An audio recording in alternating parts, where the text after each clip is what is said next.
Hello everyone. তো ঘুম থেকে উঠে প্রথমে উঠোনটা ঝাড় দিয়ে নিচ্ছি, বাসি উঠোনটা। আর ঘুম থেকে উঠেছি 5:30টার সময়। আর মেয়ে এখন ঘুমাচ্ছে। মেয়ে যতক্ষণ ঘুমায় ততক্ষণ তো আমি সব কাজ করে নিতে পারবো, আর যখন মেয়ে উঠে যাবে তখন তো আমি কোনো কাজই করতে পারবো না।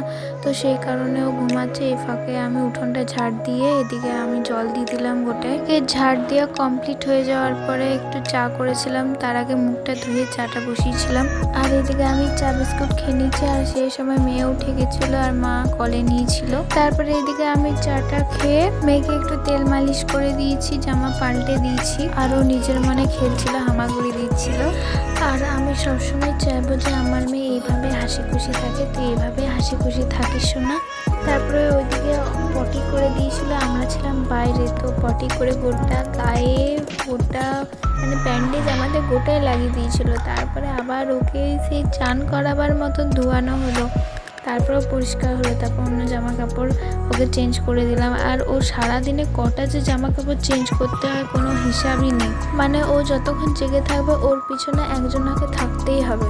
তো যাই হোক, ও এখন মায়ের কলে আছে। আর আমি এদিকে চটপট করে বিছানাটা গুছিয়ে ঘরটা ঝাড় দিয়ে ঘরটা মুছে নিচ্ছি। তারপরে আমি এদিকে যাচ্ছি স্নান করতে। আর কলে জলও চলে এসছে, মা ওইদিকে জল ভরছে আর বোন এখন বাবুকে ধরে আছে।